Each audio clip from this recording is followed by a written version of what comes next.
ಕಲ್ಲಬೆಟ್ಟು ಸೇವಾ ಸಹಕಾರಿ ಬ್ಯಾಂಕಿನ ಮುಖ್ಯ ಕಾರ್ಯನಿರ್ವಹಣಾಧಿಕಾರಿಗೆ ದಿಢೀರ್ ಹಿಂಬಡ್ತಿ ನೀಡಲು ನಿಮಗೆ ಕಂಪ್ಲೇಂಟ್ ನೀಡಿದ್ದು ಯಾರು? ಹಿಂಬಡ್ತಿ ನೀಡಲು ನಿಮಗೆ ಅಧಿಕಾರ ಇದೆಯಾ? ಕೂಡಲೇ ಆ ಆದೇಶವನ್ನ ಹಿಂಪಡೆದು ಅವರನ್ನ ಹುದ್ದೆಯಲ್ಲಿ ಮುಂದುವರಿಸಿ, ಇಲ್ಲದಿದ್ದರೆ ನಿಮ್ಮ ಬಗ್ಗೆ ವಿಧಾನಸಭೆಯಲ್ಲಿ ಪ್ರಸ್ತಾಪಿಸಿ ಕಾನೂನು ಕ್ರಮ ಕೈಗೊಳ್ಳಲಾಗುತ್ತದೆ ಎಂದು ಶಾಸಕ ಉಮಾನಾಥ್ ಕೋಟ್ಯಾನ್ ಅವರು ಸಹಕಾರಿ ಇಲಾಖಾ ಅಧಿಕಾರಿಗಳಿಗೆ ಎಚ್ಚರಿಕೆ ನೀಡಿದ ಘಟನೆ ಕಲ್ಲಬೆಟ್ಟುವಿನಲ್ಲಿ ನಡೆದಿದೆ. ಕಲ್ಲಬೆಟ್ಟು ಸೇವಾ ಸಹಕಾರಿ ಸಂಘದಲ್ಲಿ ಕಳೆದ 30 ವರ್ಷಗಳಿಂದ ಉದ್ಯೋಗಿಯಾಗಿ ಕಾರ್ಯನಿರ್ವಹಣಾಧಿಕಾರಿಯಾಗಿ ಕರ್ತವ್ಯ ನಿರ್ವಹಿಸಿದ್ದ ಅನಿತಾ ಶೆಟ್ಟಿ ಅವರನ್ನು ಯಾವುದೇ ನೋಟಿಸ್ ಸೂಚನೆ ನೀಡದೆ ಹಿಂಬಡ್ತಿಗೊಳಿಸಿರುವುದನ್ನು ಖಂಡಿಸಿ ಸಂಘದ ಮುಂಭಾಗದಲ್ಲಿ ನಡೆದ ಪ್ರತಿಭಟನೆಯಲ್ಲಿ ಭಾಗವಹಿಸಿದ್ದ ಅವರು ಸಹಕಾರಿ ಇಲಾಖೆಯ ಅಧಿಕಾರಿ ತ್ರಿವೇಣಿ ಅವರಿಗೆ ಮೊಬೈಲ್ ಕರೆಯ ಮೂಲಕ ಮಾತನಾಡಿ ಎಚ್ಚರಿಕೆ ನೀಡಿದರು. ಜನಪ್ರತಿನಿಧಿಯಾಗಿರುವ ತನ್ನ ದೂರವಾಣಿ ಕರೆ ಸ್ವೀಕಾರ ಮಾಡದೆ ಹಿಂದಿರುಗಿ ಕರೆಯನ್ನ ಮಾಡದೆ ಅಗೌರವ ತೋರಿರುವ, ವಾಟ್ಸಪ್ ಮಾಡಿ ವಿಷಯ ಕೇಳಿದ್ರೂ ಸ್ಪಂದನೆ ನೀಡದಿರುವ ಬಗ್ಗೆ ಆಕ್ಷೇಪವನ್ನ ವ್ಯಕ್ತಪಡಿಸಿ ಶಾಸಕ ಉಮಾನಾಥ್ ಕೋಟ್ಯಾನ್ ಅವರು ಗರಂ ಆಗಿ ತ್ರಿವೇಣಿ ಅವರನ್ನ ತರಾಟೆಗೆ ತೆಗೆದುಕೊಂಡರು. ಒಬ್ಬ ಜನಪ್ರತಿನಿಧಿಗೆ ಅಗೌರವ ತೋರಿಸಿದ ನೀನು ಯಾಕೆ ಮಾಡಲಿಲ್ಲ? ಮತ್ತೆ ಯಾಕೆ ಯಾವ ರೀತಿಯಲ್ಲಿ ಇಲ್ಲಿ ಜನ ಸೇರಿದ್ದಾರೆ ಕಂಡಪಟ್ಟೆ ಯಾಕೆ ಸಸ್ಪೆಂಡ್ ಮಾಡಿದೆ? ಯಾಕೆ ನೀವು ಯಾರು ಸಸ್ಪೆಂಡ್ ಮಾಡ್ಲಿಕ್ಕೆ? ನಿಮಗೆ ಸಸ್ಪೆಂಡ್ ಮಾಡ್ಲಿಕ್ಕೆ ರೈಟ್ ಉಂಟಾ? ಮತ್ತೇನ್ ಮಾಡಿದ್ದೀರಿ? ಹೇಗೆ ಡಿಮೋಷನ್ ಮಾಡೋದು? ಡಿಮೋಷನ್ ಮಾಡುವ ಅಧಿಕಾರ ನಿಮಗೆ ಉಂಟಾ? ನಿಮಗೆ ಯಾರು ಕಂಪ್ಲೇಂಟ್ ಮಾಡಿದ್ದಾರೆ? ನಿಮಗೆ ಅವಳ ಮೇಲೆ ಕಂಪ್ಲೇಂಟ್ ಮಾಡಿದ್ಯಾರು? ಎನ್ಕ್ವೈರಿ ಮಾಡಿದ್ದೀರಾ? ಎಂಕ್ವೈರಿ ಮಾಡಿದ್ದೀರಾ? ನೀವು ಎಂಕ್ವೈರಿ ಮಾಡಿದ್ದೀರಾ? ಅವಳು ತಪ್ಪಿತಸ್ಥಳು. ಮತ್ತೆ ನನಗೆ ಯಾಕೆ ರಿಪೋರ್ಟ್? ಏನ್ ಮಾತಾಡ್ತೀರಿ ನೀವು? ಏನ್ ಮಾತಾಡ್ತೀರಿ? ಹೊರಗಡೆ ಡ್ಯೂಟಿಯಲ್ಲಿ ಇಲ್ವ ನೀವು?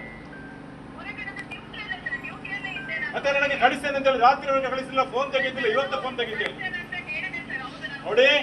ನೋಡಿ ನನಗೂ ಎಲ್ಲಿ ಕೇಳಬೇಕಲ್ಲಿ ಕೇಳಲಿಕ್ಕೆ ಇದೆ. ನಾನು ಪಿಟಿಷನ್ ಕಮಿಟಿ ಇದೆ ವಿಧಾನಸೌಧದಲ್ಲಿ. ನಿಮ್ಮ ಮೇಲೆ ಹಕ್ಕುಚ್ಯುತಿ ಆಗ್ತೇನೆ. ನಾನು ನನ್ನ ಫೋನ್ ರಿಸೀವ್ ಮಾಡ್ತಾ ಇಲ್ಲ, ನನಗೆ ರೆಸ್ಪೆಕ್ಟ್ ಕೊಡ್ತಾ ಇಲ್ಲ ಅಂತ ಒಬ್ಬ ಜನಪ್ರತಿನಿಧಿಗೆ ಇಮಿಡಿಯೇಟ್ ಆಗಿ ಕ್ಯಾನ್ಸಲ್ ಮಾಡಿ, ಡಿಮೋಷನ್ ಕ್ಯಾನ್ಸಲ್ ಮಾಡಿ ಅವಳನ್ನ ಆ ಪೋಸ್ಟ್ ಅಲ್ಲಿ ಕೂರಿಸಿ. ಇಲ್ಲಾಂದ್ರೆ ಏನ್ ಮಾಡ್ಬೇಕು ನನಗೆ ಗೊತ್ತುಂಟು. ಸೇವಾ ಸಂಘದ ಮಾಜಿ ಅಧ್ಯಕ್ಷ ಕೆ ಕೃಷ್ಣರಾಜ್ ಹೆಗ್ಡೆ ಅವರು ಪ್ರಾಸ್ತಾವಿಕವಾಗಿ ಮಾತನಾಡಿ, ಕಾರ್ಯನಿರ್ವಹಣಾಧಿಕಾರಿಯವರಿಗೆ ಸಹಕಾರಿ ಇಲಾಖೆಯ ಮೇಲಾಧಿಕಾರಿಗಳು ಅನ್ಯಾಯ ಮಾಡಿದ್ದಾರೆ. ಯಾರದೂ ದೂರಿನ ಹಿನ್ನೆಲೆಯಲ್ಲಿ ಈ ಕ್ರಮವನ್ನು ಕೈಗೊಂಡಿದ್ದಾರೆ.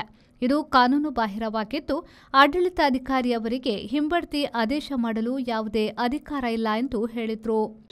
ಸೊಸೈಟಿ ಅಂತ ಹೇಳಿದ್ರೆ ಒಂದು ಉಪವಿಭಾಗಕ್ಕೆ ಒಬ್ಬ ಅಸಿಸ್ಟೆಂಟ್ ರಿಜಿಸ್ಟ್ರಾರ್ ಅವರಿಗೆ ಮೂಡುಬಿದಿರೆ ಮತ್ತೆ ನಮ್ಮ ಉಳ್ಳಾಲ ಮುಲ್ಕಿ ಮಂಗಳೂರು ತಾಲೂಕಿಗೆ ಸಂಬಂಧಪಟ್ಟಾಗ ವಿಭಾಗಾಧಿಕಾರಿಗಳು ಆದೇಶ ಮಾಡ್ತಾರೆ ಅಂತ ಹೇಳಿದ್ರೆ, ಕಲ್ಲಬೆಟ್ಟು ಸೇವಾ ಸಹಕಾರಿ ಸಂಘದ ಈಗ ಕಾರ್ಯನಿರ್ವಹಣೆ ಮಾಡತಕ್ಕಂಥ ಅನಿತಾ ಶೆಟ್ಟಿ ಅವರು ಕಳೆದ 30 ವರ್ಷಗಳಿಂದ ಈ ಸೊಸೈಟಿಯಲ್ಲಿ ಕೆಲಸದಲ್ಲಿದ್ದಾರೆ. ಬೇರೆ ಬೇರೆ ಹುದ್ದೆಗಳಿದ್ರು. ಆಡಳಿತ ಚೀಫ್ ಮುಖ್ಯ ಕಾರ್ಯನಿರ್ವಹಣಾಧಿಕಾರಿಗಳಿಗೆ ಕಳೆದ 7-8 ವರ್ಷಗಳಿಂದ ಕೆಲಸದಲ್ಲಿದ್ದಾರೆ. ಇವರು ಸಹಕಾರ ಸಂಘದ ನಿಯಮ 28C ಯಾವುದೊಂದು ಹಾಕಿ ಅದರ ಪ್ರಕಾರ ಅವರು ಸರಿಯಾದ ಕಾರ್ಯನಿರ್ವಹಣೆ ಮಾಡಲಿಕ್ಕೆ ವಿಫಲರಾಗಿದ್ದಾರೆ. ಹಾಗಾಗಿ ನಾನು ಅವರನ್ನು ಅಮಾನತಿನಲ್ಲಿ ನಿಲ್ಲಿಸಲಿಕ್ಕೆ ಆದೇಶ ಮಾಡ್ತೇನೆ ಅಂತ ಹೇಳ್ತಾರೆ. ಮಾನ್ಯ ಶಾಸಕರಿಗೆ ಗೊತ್ತುಂಟು, ಯಾವುದೇ ಒಂದು ಸರ್ಕಾರದ ಅಧಿಕಾರಿಯನ್ನಾಗಿ ಬೇಡ ನಮ್ಮ ಮನೆಯಲ್ಲಿರೋ. ಮಾಜಿ ಅಧ್ಯಕ್ಷ ಸುರೇಶ್ ಕೋಟ್ಯಾನ್, ಉಪಾಧ್ಯಕ್ಷ ದಿಲೀಪ್ ಶೆಟ್ಟಿ, ನಿರ್ದೇಶಕರಾದ ನಿವೃತ್ತ ಕಾರ್ಯನಿರ್ವಹಣಾಧಿಕಾರಿ ಪುರುಷೋತ್ತಮ ಶೆಟ್ಟಿ, ಮಾಜಿ ನಿರ್ದೇಶಕರುಗಳಾದ ಹರೀಶ್ ಶೆಟ್ಟಿ ಮಚಲೋಡಿ, ಶಶಿಧರ್ ಶೆಟ್ಟಿ, ನಳಿನಿ ಹೆಗ್ಡೆ, ಹಾಲಿ ನಿರ್ದೇಶಕರುಗಳು, ಬಿಜೆಪಿ ಕಾಂಗ್ರೆಸ್ ಸದಸ್ಯರು ಜೊತೆಯಾಗಿ ಪ್ರತಿಭಟನೆಯಲ್ಲಿ ಪಾಲ್ಗೊಂಡಿದ್ದರು. Premashree, V4 News, Moodbidri. Every action has a multiple reactions in an industry. Safety is what comes first, and that is what we provide. Induscare Equipments, manufacturers and suppliers of industrial safety equipments. We provide safety equipments like gloves, masks, safety helmets, earplugs, safety belts, safety shoes, gum boots, safety goggles, industrial and medical coveralls, fire protection and arc flash suits, road safety equipments, and all industrial fire and safety accessories. Your safety is our priority. Induscare Equipments, KVSS Bank Building, Koolur, Mangaluru. Call 0824 2458 754.